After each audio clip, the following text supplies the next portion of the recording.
Hola, ¿qué tal? Buenos días. Soy la alumna Paulina del Carmen Moncayo Mateo, estudiante de la Universidad Mundo Maya, de la licenciatura en Derecho. El día de hoy voy a hacer mi video representativo a la Revolución Mexicana, hablando sobre uno de los personajes más sobresalientes de la misma, Francisco I. Madero. La Revolución Mexicana fue un conflicto armado que se inició en México el 20 de noviembre de 1910. Los antecedentes del conflicto se remontan a la situación de México bajo la dictadura conocida como el Porfiriato.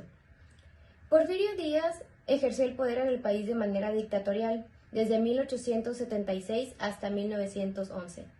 Durante estos 35 años, México experimentó un aumentable crecimiento económico y tuvo estabilidad política, pero estos logros se realizaron con altos costos sociales que pagaron los estratos menos favorecidos de la sociedad y la oposición política al régimen.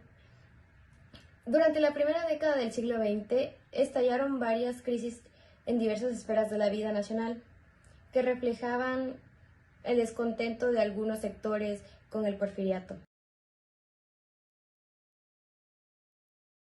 Dentro de los personajes más conocidos de la Revolución Mexicana o más sobresalientes de la misma, está Francisco I. Madero. ¿Por qué? Porque la Revolución Mexicana fue iniciada por Francisco I. Madero y se dice que inicia con la formación del movimiento antirreeleccionista. Pero, ¿quién fue Francisco I. Madero? Madero era hijo de un hacendado del norte, provenía de una de las familias más ricas de México de aquella época, tal vez la familia más rica del país.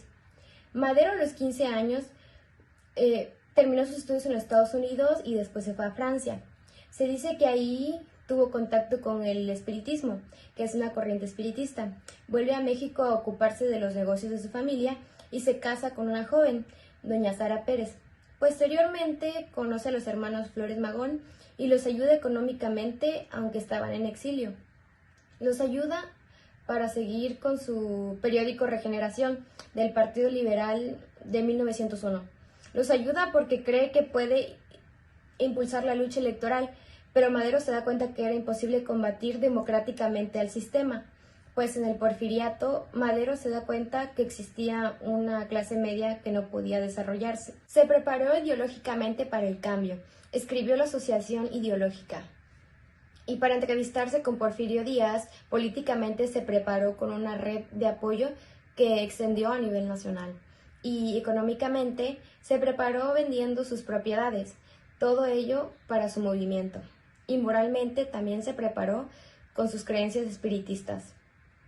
Madero organizó el Centro Antirreeleccionista de México, viajó por todo el país en ferrocarril a proponer su sistema de cambio en el país. En abril de 1910 se hace la Convención Nacional Antirreeleccionista y lo nombraron candidato a la presidencia y candidato a la vicepresidencia a Francisco Vázquez Gómez. Un día antes de la elección de estos nombramientos, Madero se entrevista con Porfirio Díaz, con la mediación de Teodoro Dehesa, gobernador de Veracruz. Madero abrigaba la idea de participar en las elecciones de manera libre, con la condición de que, si Díaz perdía, podía ser vicepresidente, pero solo se habló de temas ajenos al objetivo de Madero. La revolución estalla el 20 de noviembre de 1910 y pone fin a la prolongada paz porfiriana. Estalla por las injusticias que se dan a las elecciones, que se consideró como un gran fraude electoral.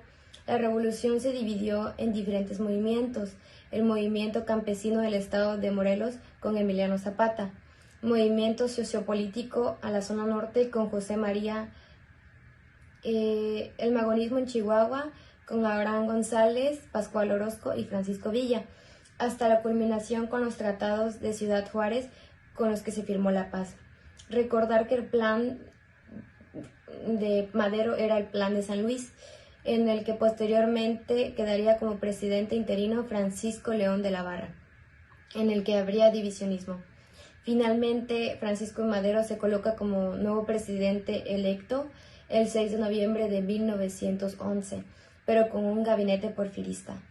Le sigue el proceso contrarrevolucionario de Bernardo Reyes y Félix Díaz, y finalmente la decena trágica del 9 de febrero de 1913, que se sustenta en la tradición de Victoriano Huerta por influencia del gobierno estadounidense, a través del embajador Henry Lyon Wilson.